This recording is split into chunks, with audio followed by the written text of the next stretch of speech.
Я приветствую вас, дорогие друзья, уважаемые гости и подписчики моего канала. Всем большое спасибо, что ждете новые выпуски. Украинский философ Сергей Датюк на связи. Сергей, приветствую вас. И вам добрый день. Друзья, очень такой достаточно напряженный период. Мы наблюдаем, все следим за второй серией турецких приключений украинских делегаций. Значит, сначала везли всех, кого можно, потом немножко опустили, в прямом смысле этого слова, уровень переговорщиков, отправили их в Стамбул под руководством Умерова. И, в принципе, вот это осмысление, да, того, что происходит, теряется за конфетти бурных фраз, высказываний того же Зеленского, со стороны ответов со стороны МИД Российской Федерации. Одни турки организовывают вот и там, и вот здесь, а давайте. Приезжают американцы, приезжают советники. Уже, кстати, намечено было, что сегодня в пятницу в 10 утра сядут за переговоры. На самом деле нет. Переговоры будут после консультаций, то есть к середине дня после консультаций с другими партнерами. Но у меня вопрос самый главный. Так, а по сути, Украина согласна, получается, на Стамбул? Сергей Аркадьевич, как вы видите вот эту мишуру и как из этих плевел зерна вычленить истины? Как-то на издании «Хвилю» Юры Романенко лет так 12 назад был такой диалог смешной. Юра любит как бы фиксировать такие смешные диалоги. И одна из работ начиналась так. Что происходит? Я тебе сейчас все объясню. Я сам тебе все объясню. Ты мне скажи, что происходит. Поэтому мы с вами как бы будем говорить не о том, как мы будем объяснять вот эту вот всю текучку, а о том, что происходит. И чтобы понять, нам надо поместить в контекст, ну, хотя бы общего видения. Итак, 22 год. Что происходит в Украине? Этот контекст всегда придает военно-политическое руководство Украины. И этот контекст был такой. Мы пытаемся выйти на границы 1991 года. И мы пытались это сделать ровно где-то, ну для кого как, кому все стало понятно где-то в начале 23-го, кому стало понятно к осени 23-го, а кому как бы даже и сегодня непонятно, несмотря ни на что, но как бы мы перестали идти на границе 91 года приблизительно, ну в военно-политическом руководстве осенью 23-го.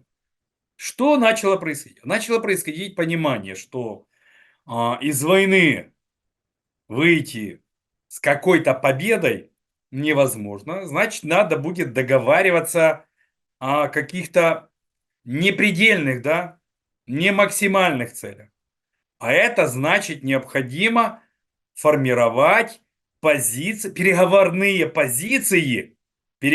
позиции сильные. С целью формирования сильных переговорных позиций в 2024 году была предпринята Курская операция.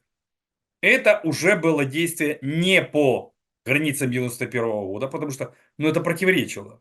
Границы 91 года не предполагали захват Курской области. То есть стратегия или что происходит, поменялось в представлении военно-политического руководства. Таким образом, мы начали комбинировать уже вокруг границ 91 года, что там мы взяли, и потом мы поменяем. Что произошло? Да? Что происходило потом? Потом мы предложили обмен. Русские, понятное дело, не согласились. Фактически полностью все,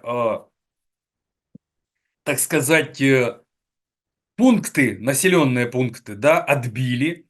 Ну, а то, что мы там находимся на некоторой территории, вне населенных пунктах, так и они и у нас находятся, там Харьковская, Сумское. Вот, ну, то есть, как бы, то есть, баш на баш так они готовы. Но, как бы, если нет населенных пунктов, то это уже не тот ресурс, который можно поменять, скажем, на Запорожскую атомную, да? То есть, понятно.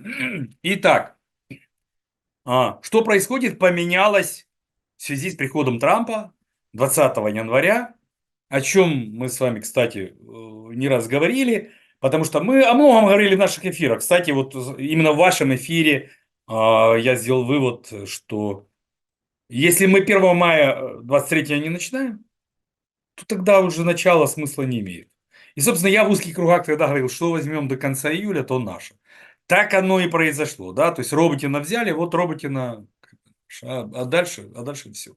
Итак, с приходом Трампа, как поменялось то, что происходит? А именно, Украина хотела мир справедливый и безопасный.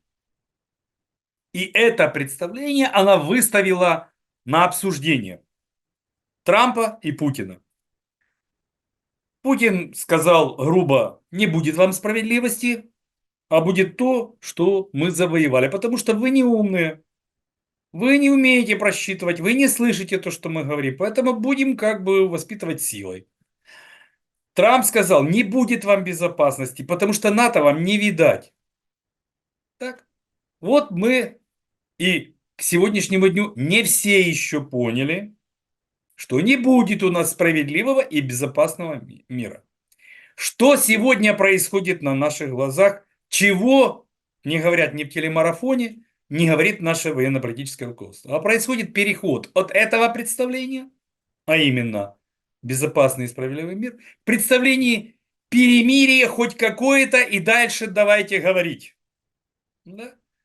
Это слабенькая позиция. И как показывает нынешняя поездка, это слабая позиция не только для переговоров, но вообще для какого-то равноправного разговора. Смотрите, даже разговора, не переговоров. Теперь давайте думать, что же может быть. Вот есть такой нехороший человек, Арестович, который говорил и убеждал нас, что финляндизация это лучше. И вот этот вот нехороший умный человек, когда говорил, что финляндизация, его же все тут как бы смешивались с землей. Ну, иногда даже с дерьмом. Потому что он же нехороший. Хоть и умный, но нехороший. Он говорит плохие вещи, которые надо принимать. Но как бы мы принимать их не готовы. Вот теперь вопрос, базовый вопрос. А финляндизация все еще возможна? Мгм. Вот. И теперь смотрите. Решение, которое приняла Россия, и про него вчера уже написали. Россия начала наступление. Ох, как же так? Они же поехали на переговоры. Чего же не начали? Они будут вести наступление и будут вести переговоры. А вот теперь черный ящик, вопрос в студию, да? Внимание. Повторит ли Россия ту ошибку, которую она допустила с Финляндией в отношении Украины? Ведь Россия же понимала, соглашаясь на финляндизацию, что по большому счету Финляндия, если на нее сильно не наступать, России не угрожает. И не угрожала вплоть до начала войны. То есть она не вступала в НАТО, потому что помнила, как это все нехорошо, когда они начинают угрожать России. И вот теперь как бы это нехорошее для России решение вступления в НАТО. И вот теперь вопрос, зная обо всех этих ошибках, согласится ли Россия на финляндизацию? Так вот, прямо отвечаю на этот вопрос. Сегодня готовится ответ, может ли Украина уже не рассчитывать на справедливый и безопасный мир, а вообще рассчитывать на хоть какую-нибудь финляндизацию. И ведь этот нехороший человек Арестович оказывается прав. Да? И мы получаем нехороший ответ, который озвучивает тот же нехороший человек Арестович, что Россия приняла решение добивать Украину с тем, чтобы минимизировать то, что мы осторожно называем финляндизацией. Вот это вам на пальцах я объяснил, что сейчас происходит. Вернее, рассказал, что происходит, а теперь это можно по-всякому объяснять. Я буду с вами, давайте подискутируем. Это, кстати, такой очень мощный нарратив, и его нужно обсудить. Нельзя так оставлять подвешенным. Что Россия решила добивать. Объясните, пожалуйста, на что вы опираетесь, когда так утверждаете. Это очень важный момент, потому что априори, а мы видим, как играет Россия на этих переговорах. Ну, играет не в смысле там что-то там наперстки, а вот как она себя ведет, я имею в виду, какая у нее игра. Они начинают Стамбул возобновлять. То же место, те же даты, конца, начала, тот же Мединский во главе, примерно там похожие переговорные группы. Стамбул по своему духу, как бы там мы его не признавали, что это капитуляция Украины и невозможно, потому что невозможно никогда ни на что пойти, да? Стамбул это все-таки не признак того, что Россия будет добивать Украину. Многие ультрапатриоты российские вообще критикуют российское руководство, ну те, которые откровенно за войну, они говорят, Я вас удивлю. слушайте, Стамбул это проигрыш России, а сейчас получается Я вас проигрыш удивлю. только чуть-чуть более выгодный. Я вас удивлю. Удивите. Но во время первого Стамбула у России было достаточно сил, чтобы навязать то предложение, которое она предложила. Мы не захотели. И первый Стамбул шел внутри концепции реализации первоначальной цели. И во время первого Стамбула в России была масса людей, которые ни в коем случае не соглашаться с Украиной ни на что. Точно так же все происходит и сейчас. Только ситуация, в которой оказались мы сегодня, намного хуже. Почему ситуация хуже? Тут наверное, многие зрители думают, что я начну рассказывать про то, что территории заняты, что у нас энергетика разгромлена. Нет, не это определяет во время войны ситуацию хуже-лучше. Ситуацию хуже-лучше во время войны определяет состояние военно-политического руководства, насколько оно рефлексивно, насколько оно стратегично. Так вот, ну и психологическое и так далее. Так вот, а также общество воюющего, да, насколько оно едино, насколько оно оптимистически заряжено. Так вот, не занятые территории, не разгром многих городов и инфраструктуры, и военной, и военной, и энергетической определяет, то хорошо или плохо, а состояние, режим, политический режим. Мы сегодня вошли в политический режим волюнтаризма, авторитаризма, уничтожения всего и всяческого профессионализма, дезорганизации и дезориентации, включая дезориентацию геополитическую, моральную, политическую, экономическую и так далее, и так далее, и так далее. И когда я говорю волюнтаризм и авторитаризм, я не имею в виду какие-то плохие оценки кого-то конкретно. Потому что это вообще не о ситуации. Ну, давайте я немного объясню. Мы же знаем режимы, которые у нас были в советское время, по контексту политической риторики. И которая даже входит потом в исторические нарративы. Но что мне от того, когда режим сталинизма называют культом личности? Это настолько незначительное явление, что по нему вообще ничего сказать нельзя. Я вам скажу, вы знаете, самый большой культ личности еще во время его жизни был у Наполеона. Не только внутри армии, но внутри всего общества. И он сохранялся даже после того, как его первый раз умыкнули на острове. Он возвращался, и было специальное исследование, как менялся тон французских газет. Да, чудовище двигается, и в конечном счете приходит, вошло в страну чудовище, а в Париж пришел император. То есть тон поменялся, то есть культ личности Наполеона был настолько силен, что он сохранился и даже после его смерти. И преступление и наказание написано внутри этого культа личности, что не мешает нам даже сегодня признавать, что Наполеон это был великий стратег, великий полководец, великий политик. То есть не имеет значения, культ у вас личности или не культ у вас личности. Цезаря убили за то, что начался культ его личности. И что? При этом это был стратег Нет, мирового Наполеон уровня. остается Наполеоном, Цезарь Цезарем, да, без всякого, понятно. То есть, смотрите, поэтому, и, собственно, давайте возьмем там волюнтаризм Хрущева. Ну и что с того, что волюнтаризм Хрущева? Волюнтаризм Хрущева по сравнению с волюнтаризмом Сталина это детский сад. Это даже не первый класс школы, это детский сад. Но почему как бы мы можем говорить о волюнтаризме Хрущева? Потому что кроме волюнтаризма там ничего не было. Там не было стратегии. Там не было переосмысления, собственно, марксистско-ленинской доктрины и вообще обществоведения как такого. Там не было, собственно, нормальной кадровой политики. Там много чего не было, чего было у Сталина. Да, с кровавыми репрессиями. И в этом смысле мы, когда об этом говорим, мы должны изымать себя из тех, ну, условных нарративов, которые нам созданы школьным и как бы советским, и даже послесоветским уже в независимой Украине образованием. А можно я Суть сразу, режима. сразу уточняющий вопрос? Вы за этими примерами Хрущева, Сталина, Наполеона, ну и прочих, можно еще приводить разные примеры. Вы Зеленского прячете за этими формулировками?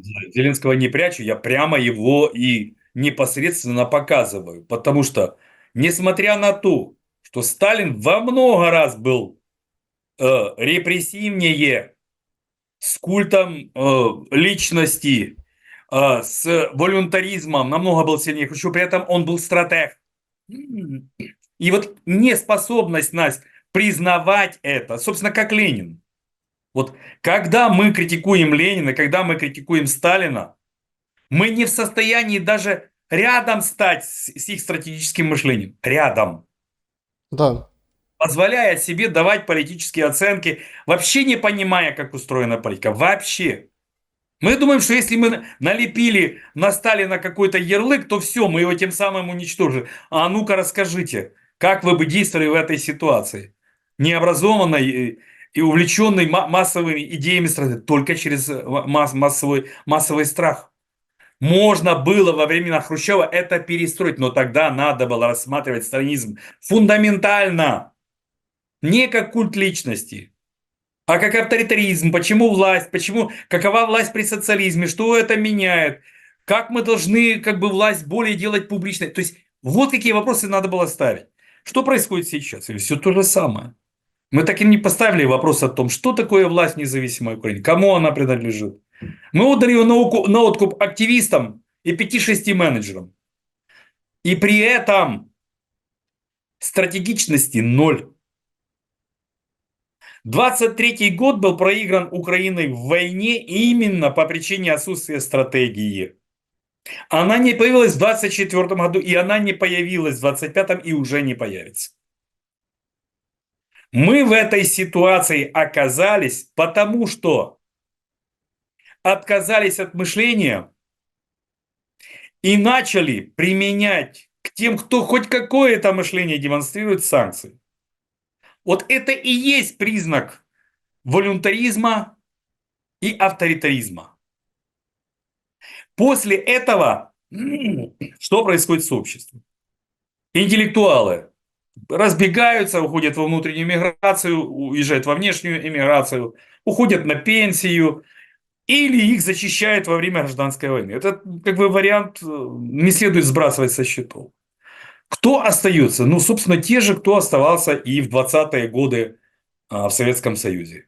И именно на фоне деинтеллектуализации и возможны те массовые репрессии, которые проводил сталинизм. Поэтому мы полностью движемся в том направлении. И уже семимильными шагами. Кто-то говорит, что это агония власти, кто-то говорит, что это как бы все плохо закончится. Но это все как бы разные слова, которые обозначают суть явления. Отказ от мышления, даже отсутствие попыток занять хоть какую-то стратегическую позицию, отсутствие осмысления того, что происходит, принципиальное отсутствие перспективы. Ну-ка нам расскажите, что такое националистически справедливая и безопасная Украина. Расскажите, ну нарисуйте этот идеал. Я уже ни разу прошу, нарисуйте его. Нарисуйте просто. Ну, мы поступили, наша группа, да, поступили честно. Мы издали книжку «Институция», сейчас издали книжку «Доктрина». Мы, как минимум, наш идеал описали. Плохо, хорошо, критически, отмахиваться. Но об этом хоть можно говорить. Эти книги предлагают дискурс. Где покажите нам националистические идеалы? Покажите. Я хочу их прочитать. Я хочу вступить с ними в дискуссию. Таких нет. Не с кем дискутировать. И после этого мне говорят, что мы как бы все организуем, главное, чтобы был патриотизм, главное, чтобы был украинский язык. Ну хорошо, патриотизм, украинский язык. И что? И дальше что? Ребята, вы же загоните страну в авторитаризм такой, что люди будут бежать как от черта. Вот это сейчас происходит. Хорошо, Мало того, да. да, мало того, это еще на фоне а, обезлюднения, да, потому что люди бегут из страны. И с этой точки зрения единственным критерием любой цивилизационной перспективы является рост или не рост населения. Поддержка ли населения тем, что оно остается, или полный отказ от жизни в такой стране?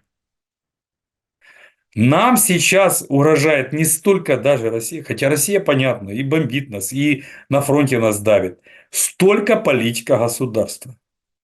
Если вот к 25 году фактор агрессии России и фактор вот, состояния режима власти одинаково уничтожают страну. Этого было трудно достичь, но мы этого достигли. Сергей Аркадьевич, вернемся к Стамбулу. То есть принято, ну, считать, такое есть мнение расхожее, да? То есть давайте, ну, понятно, мы не сможем, наверное, и вы, наверное, не сможете, чтобы не прокомментировать то, что было условно в четверг 15-го, но я все-таки пытаюсь понять, а что... А я извиняюсь, а что было в четверг такого, чего... Так Ну, например, ничего, так ничего не было, по меня еще сути. на прошлой неделе приглашали это комментировать. Я спрашивал, что комментировать? Что комментировать? И вот сейчас смотрите, вы опять меня как бы просите Не-не, прокомментировать, там нечего комментировать. смотрите, Ну, я хочу просто... вчерашний мой пост в Фейсбуке, собственно, ну, большинство моих читателей поняли, некоторые не поняли, говорили, о чем это? А про что это? А что это за игра в дурака? А где-то? Это кто? Это про кого? Ну, то есть, как бы люди, наверное, не живут в стране или не живут в таких дискурсивных, ну, хащах, да, в такой дремучести дискурсивной, что они даже, ну, как бы не понимают, вот, собственно, всей этой эзоповой игры. Ну, я даже не знаю, что таким людям сказать. Ну, если вы не поняли, то уже не понимаете, уже и не пытайтесь. Тут уже не о чем говорить. Я хотел бы все-таки понять, чего мы хотим от переговоров. Если сравнивать переговорные Кто группы, мы? Я ничего не хочу, потому что идти на переговоры, не имея целей, это иметь заведомо слабую позицию, а вы ее не можете реализовать, потому что у вас проблема будет в стране. То есть, что на переговорах мы? Перемирие получим? Во имя чего? Ну, что мы такое предложим России, что это даст перемирие? Объявим денацификацию и демилитаризацию? Так нас тут живем съедят. Вернее, не нас, а тех, кто это объявил. То есть, у нас тупик. Этот тупик гуманитарного свойства, он преодолевается стратегически мыслительно. Никакими переговорами он не преодолевается. Что если вы идете на переговоры со слабой позицией, вы не можете выйти из тупика. Вы должны только признавать поражение. Бессмысленно идти на переговоры со слабой позицией. Бессмысленно. Или тогда надо принимать поражение. Но само слово принять поражение, оно же звучит отвратительно. Поэтому поражение украинцы примут только в ситуации полного уничтожения. Вот именно поэтому Россия будет добивать до этого самого состояния. Это ее стратегия. Заметьте, мне как украинцу это больно. Но я хочу донести это представление, чтобы было понятно, хоть о чем идет речь. Это же не то, что я выступаю за то, чтобы Россия добивала. Но я хотя бы пытаюсь внести ту действительность, от которого абсолютное большинство отказывается.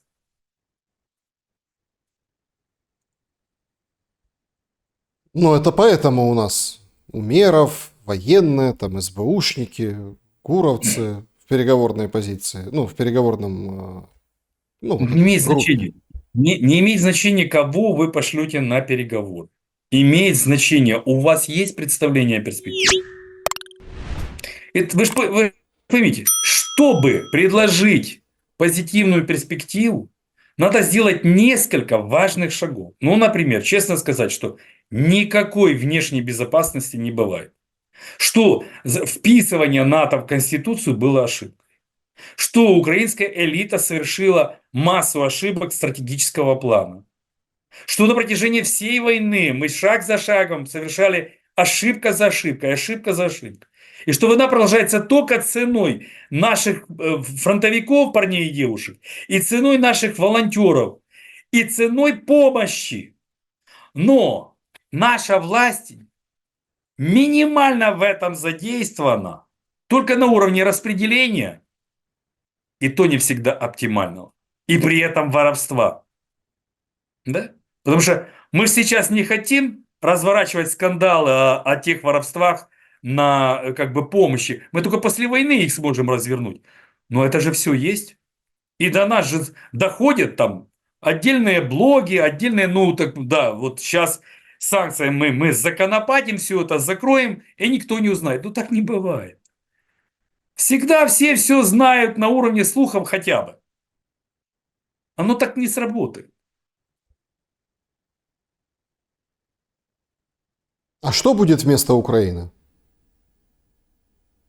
Ну, смотрите, вы хотите про это поговорить? Да. Но я не думаю, что это как бы пришло Смотрите, время для я этого. сейчас, нет, я сейчас просто, вот это очень важный момент. Я сейчас объяснюсь. Не в том плане, там, да, вот, Да. государство Украины, я там этим вопросом вас там, Не, государства Украины уже нет. Поэтому тут будет какое-то другое государство. Вопрос не в государстве. Вопрос в том, сама Украина, вот как Великая Украина, как Восточная и Западная, она по-прежнему будет или нет? Или будет Западная Украина плюс Киев и все по Днепру, а Восточная это будет такой, ну, как бы, ну, я даже не знаю, ну, как бы, пустое, ну не пустое даже, выжженное, да, место, где, собственно, которое будет составлять буфер. То есть мы сегодня со всех сил превращаем Восточную Украину в буфер между Западной Украиной и Россией. Ну а скажите, а вот жить в буфере, как оно? Вот как Харьков устроить в перспективе? М? Полтаве, Сумам. Как им строить вообще перспективу, как городам? Я не говорю уже даже про села. Вот как этим городам строить позитивную перспективу? Внутри такой стратегии Украины у них перспективы нет. Поэтому формально города Восточной Украины, они будут. Но они будут настолько буферными, что будет стоять вопрос даже о том, города ли это. Вот мы сейчас идем к тому, что будет вместе той довоенной Украины. По существу будет только правобережная Украина, а левобережная Украина будет буфером. Вот что будет вместо Украины. Но, смотрите, надо ли сейчас об этом говорить? Потому что это же добавляет в нашу депрессию, в дезориентацию, в наше уныние еще больше. Поэтому я не думаю, что надо сейчас об этом Нет, говорить. подождите, тут я Давайте о тут... чем-то позитивном поговорим. Давайте, это очень позитивно. Подождите. То есть я почему так ставлю вопрос? Вы только что как бы обоснованно и справедливо, тут я вас поддерживаю, да, очертили отсутствие перспектив. Но вы как философ знаете, Не-не-не, позитивной. смотри, да, Позитивной вот. перспективы для довоенной Украины. То есть в том виде Но вы как философ Украина знаете, как не что существует. никогда так не было, чтобы никак не было. Ну вот Нет, это. так я же вам обрисовал. Вот это и будет как будет. Вот это и будет как будет. Оно будет так. Мало того, более-менее размышляющие люди давно уже это понимают. Я вам не рассказываю чего-то такого, чего, я не, как бы даже в узких кругах уже давно не обсуждают.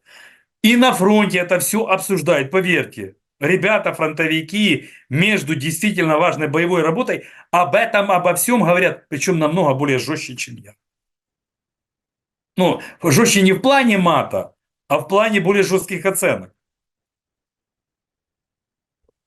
Хотя с матом тоже. Принятие поражения после этого Стамбула в завуалированной, конечно, форме, в форме Ну вот мы же видели там вчерашние вот эти свистопляски. По сути, не о чем говорить. По сути, не о чем говорить. А есть только, ну, вот это вот перформанс, да, в Анкаре, там в Стамбуле, из Москвы доносятся ответы.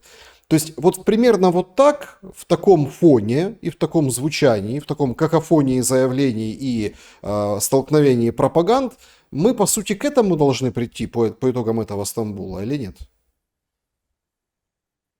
А, Понимаете, должны прийти, это если у нас есть цель к чему-то прийти. Я вам сказал, что минимальная цель этих переговоров – перемирие и внутри перемирия что-то понять. Но проблема войны в том, что вам не дают время на осмысление. И то, что у нас сегодня к так называемому пониманию власти допущена очень узкая прослойка людей, так называемых патриотов, да? Так называемых, потому что патриотизм, он же разный. Патриотизм не бывает только национальный. Есть другие патриотизмы. Есть интеллектуальный патриотизм, есть урбанистический патриотизм. Есть патриотизм перспективы, которая разнообразная, а не только национальная. То есть есть разные патриотизмы. И все они о Украине будущего. Поэтому если вы берете патриотизм прошлого, ви що говорите, що Україна – це тільки Київська Русь, Козаччина, ну і трошечки часів незалежності. Трошечки. Саме там, де ми справді виборювали незалежність. А все остальное не Украина. То есть, если вы так строите патриотизм, у вас проблема, потому что вы не можете построить перспективу. Вы не можете взять и Киевскую Русь перенести в будущее. Или Казачину в будущее. А если вы попытаетесь это сделать, вдруг окажется, что у вас граждан нет, страна расколота, экономика не работает. То есть у вас все это исчезнет. Но для понимания этого надо хотя бы исторические книжки читать. Но поскольку к власти всегда в такие периоды приходят люди, которые плохо читают хотя бы даже исторические книжки, то они как бы наново проходят все одно и то же.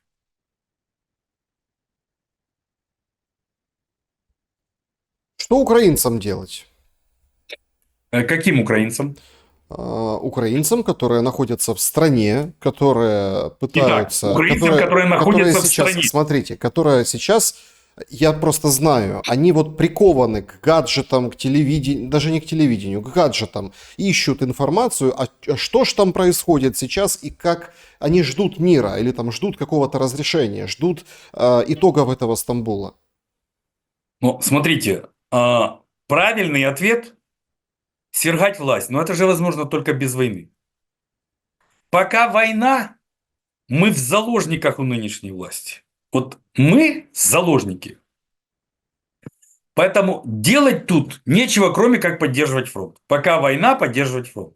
Это простой ответ. Его знают все. Но вопрос в том, что уже даже нашего желания, нашей, внутренней такой, надежной мотивации не хватает на то, чтобы перебороть чиновничий произвол, левые решения по поводу, левые в смысле левых, по поводу налогов и организации бизнеса, правые поползновения в сторону радикальной тотальной украинизации, включая доносы, да? Вот как спрашивали, да, Сталин виноват, а кто 3 миллиона доносов написал? Или если мы думаем, что мы обвиним Зеленского и тем, после войны, и тем разрешим ситуацию, то так оно не сработает. У людей есть уже, как минимум, знание, как это было. Многие люди все-таки читали исторические книги. Они прекрасно понимают, что ни Зеленским, ни Порошенко дело не ограничится. Что лету будут спрашивать серьезно. Как, например, ту ее часть, которая не убежала, которая надеется еще иметь здесь политическую перспективу. Вот эту часть будут спрашивать серьезно. С этой точки зрения выбор, чего делать, пока идет война, небольшой. Поддерживать фронт. И быть в заложниках у такой власти, потому что другой нет, и мы ее приобрести внутри войны не можем. Значит, поддерживать и такую власть. Грубо говоря, я критикую, но я же понимаю, у меня другой нет. Поэтому я не иду на Майдан, я не, ну, как бы не призываю к свержению. Война, и мы вынуждены, мы заложники. Мы заложники ситуации, мы заложники этой власти. С этой точки зрения мы можем лишь говорить о перспективах, которые уже после войны. С этой точки зрения мы пишем Подождите, книжки. а как мы можем говорить о перспективах после войны, если непонятно, чем война закончилась, а Россия приняла решение добивать? Чем бы ни закончилась война, в каком-то виде Украина сохранится. По-любому. Да, это будет уже не Украина. Да, это будут остатки. Ее можно по-прежнему будет называть Украиной. Не в этом вопрос.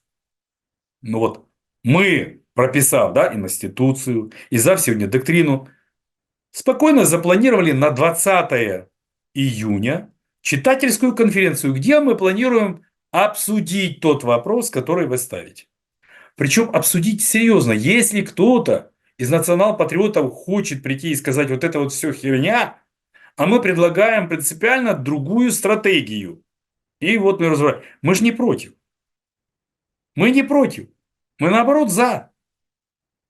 Но я просто не вижу как бы этого. Я просто не вижу других книжек, где описано другое.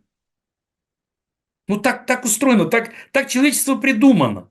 Для того, чтобы оформить некое сложное видение, ну недостаточно статьи. Потому что в статье ты можешь сказать личное твое видение, обосновать его даже, сделать аргументированным, собрать свою группу, которая поддерживает эту статью. Но этого недостаточно. Нельзя в статье описать огромный стратегический проект или позитивную перспективу. Тут книжки нужны. И имеется в виду не художественные книжки.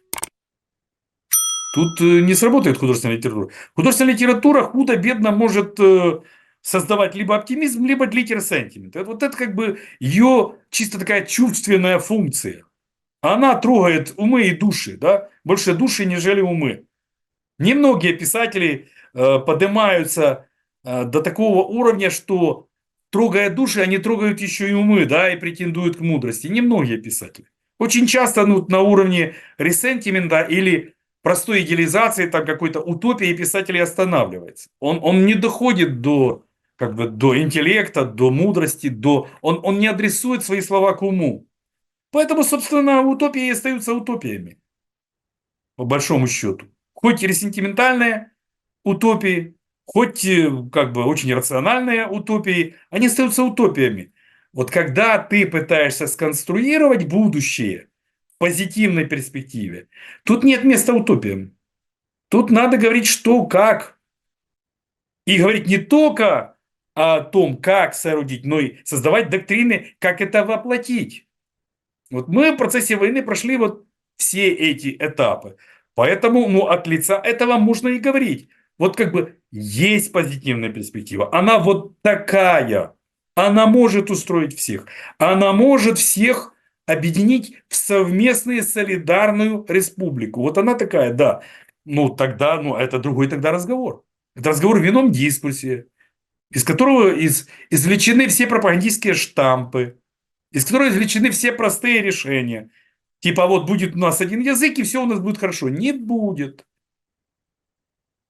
Потому что американцы и англичане воевали с одним языком в свое время. У них были разные представления о свободе, о совместном устройстве. И они по этому поводу воевали. Если мы с Россией воюем только по поводу языка, то у нас ничего не получится. То есть это может быть какой-то элемент, но этого элемента недостаточно для будущего. Язык не может описать все. Язык описывает очень немногое. Только то, что выразимо словами. Но это не все. Это далеко не все. Многие вещи, на которых построена жизнь людей, даже в словах не описываются. Это, например, доверие друг другу. Вот попытайтесь убедить кого-то вам доверять. Эта штука не убеждается словами. Это не языковая вещь. Это штука, которая убеждается поступками, умением стратегически согласовывать действия, А это уже как бы через язык, но не в языке. На языке нельзя построить доверие. Как и на одной вере не строится доверие. Потому что не все люди даже верить способны. Вера – это очень особое предвосхищение, как и мышление. Мыслить от силы до 7% людей. И то, собственно, мыслить ненормативно могут где-то 1%. Остальные 6 из этих 7 мыслят только нормативно. Например, в философии там, или в науке, в инженерии. Это нормативное мышление. Вот так устроена совместность человеков, что она очень разная. Она не сводится к чему-то одному. Вот, собственно, вот ответ на ваш вопрос. Вот это и надо делать. Сергей Аркадьевич, если, ну, опять-таки, да, вот, когда я говорю о том, что, ну, задавая вопрос, гипотетически задаю вопрос, есть шанс на мир или нет, вы всегда задаете вопрос, а зачем украинцам мир? Поэтому я пропускаю этот вопрос и задаю прямо его. А зачем Украине мир сейчас? А, Украина не может получить мира, потому что но она не достигла его внутри себя. Достичь мира внутри себя, вот причем мира по большому счету, не только как отсутствие войны, но мира как равновесной совместности. Это принципиально иное действие. Оно не связано с войной. Оно связано с мышлением, договариванием и передоговариванием. Это другого типа действия. Но заметьте, идет война, а круглых столов, обсуждений, причем таких не внутри своих групп каких-то узких, а, собственно, публичных обсуждений, их ведь нет. А как вы достигнете совместность, не делая такие большие, осмысленные или смысловые публичные дискуссии? Импосибле. Поэтому вот мы наблюдаем закат, собственно, того представления, которое у нас было о довоенной Украине, для того, чтобы расчистить почву для появления чего-то другого. Но вот дадут ли нам мир для этого чего-то другого? Этот большой вопрос. Мир должен быть завоеван. В войне мир должен быть завоеван. Война – это не победа противника. Война – это прежде всего изменение себя. Лишь тот побеждает противника, кто изменился больше, лучше, глубже, чем противник. Вот тот побеждает. Кто вообще не хочет меняться, не побеждает, даже если поражение объявляет победой. Вот такой парадокс.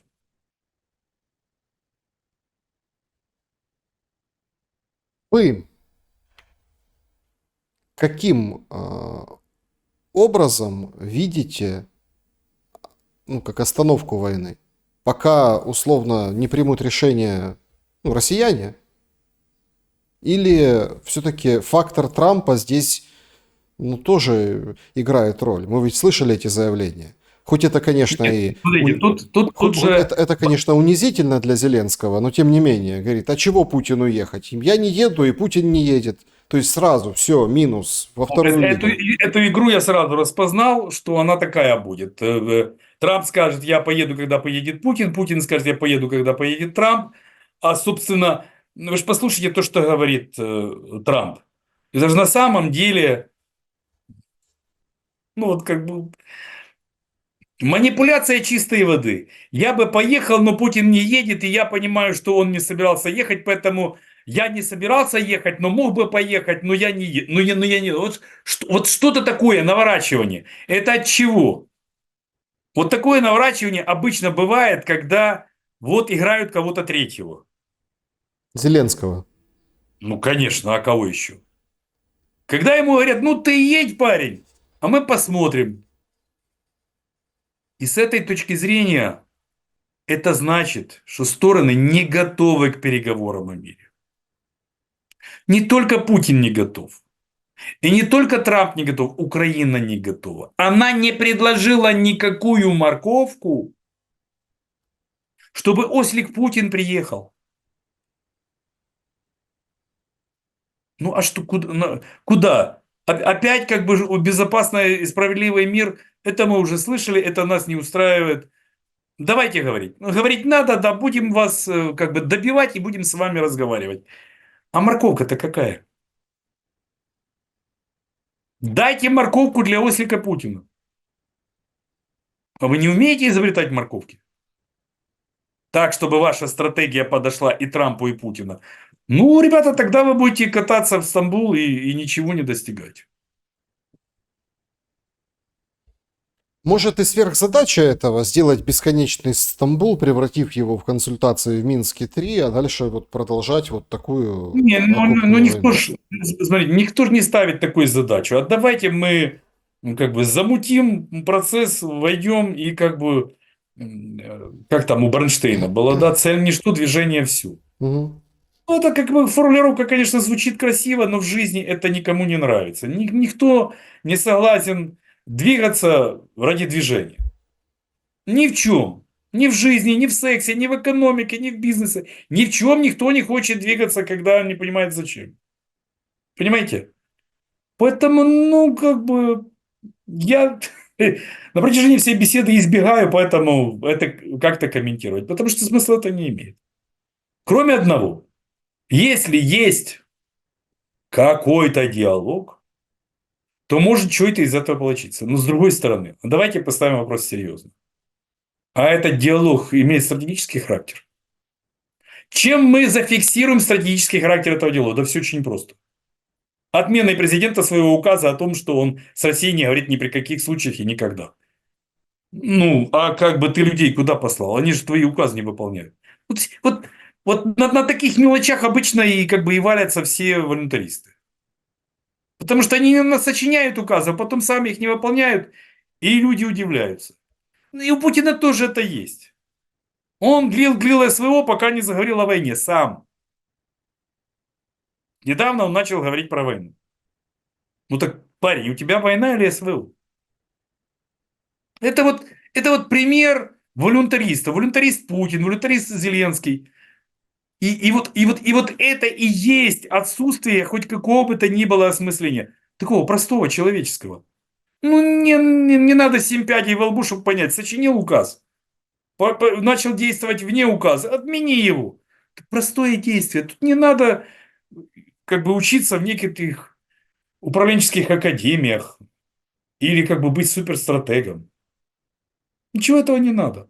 Просто действуй так, чтобы хоть какой-то логике соответствует твои действия. Чтобы они были понятны хотя бы твоим подчиненным. Так оно будет эффективно для них действовать. Вы о Ну, это Путине, вы о Путине сейчас или о и о Зеленском? Путине, и о Зеленском тоже. Они Да. ничем тут не отличаются, кроме того, что как бы у России просто ресурсов побольше, и они могут длить даже свои ублюдочные цели гораздо дольше. А в Ну, чем, точно то подождите, же самое. а в чем ублюдочность целей? Построить новый мир– это всегда изобретение мыслительное, стратегическое и цивилизационное. Мгм. Пойти воевать Украину для каких-то второстепенных целей, денацификации, демилитаризации ее, потому что она в будущем будет угрожать. А когда уже стало понятно вот сегодня, что нету этого НАТО, не представляет оно такой угрозы, длить войну против Украины во имя чего? Даже если она вступит в НАТО, НАТО импотентно. Ну, то есть это же бессмысленное действие. Они тоже ничего не переосмысляют. Нет, подождите, давайте просто, если мы так попытаемся, ни в коем случае, просто взглянуть абстрактно, абстрагироваться и понять эту картину. Но если так, то одинокую Украину, которую там не поддержал Запад, НАТО, в которое входят США и играют там главенствующую роль, то война бы закончилась действительно очень быстро на Не Стамбуле может первом. война закончиться, потому что у нее Погодите, цель...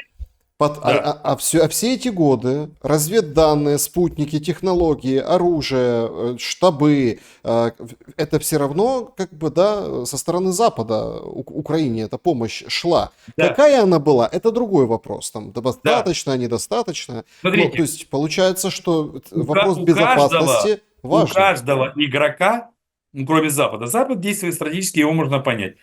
Стратегически в отношении Украины, не вообще в отношении мира. Потому что в отношении мира он действует бездарно и проваливает ближайшее будущее в отношениях с Китаем, это понятно. А в отношении Украины он действует стратегически. Умри ты сегодня, а я завтра. Это вполне себе стратегия. Мы можем говорить, плохая стратегия, затратная, потому что у вас умирает целый народ. Ну или лишается своего будущего. Плохая стратегия. И она обязательно аукнется Европе. Но это будет потом. Это будет потом. С точки зрения стратегичности, война ни в один момент не имела стратегический характер. Она была волюнтаристской сначала со стороны России и продолжает быть волюнтаристской сейчас, когда уже ясно, что НАТО не угроза для России.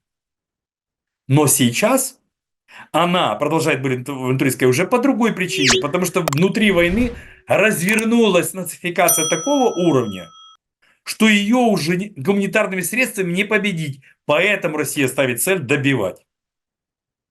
Вот поэтому. То есть причина волюнтаризма поменялась, а волюнтаризм остался такой же. Логично. Сергей Датюк был моим собеседником сегодня. Сергей Аркадьевич, я благодарен за время и Спасибо мысли. вам. Друзья, спасибо, что посмотрели это видео. Напишите, с чем согласны, с чем не согласны в комментариях. Берегите себя. Следим, конечно, за Стамбулом, но думаем немножко, ну хотя бы насколько это возможно, на несколько ходов вперед. Добра и света.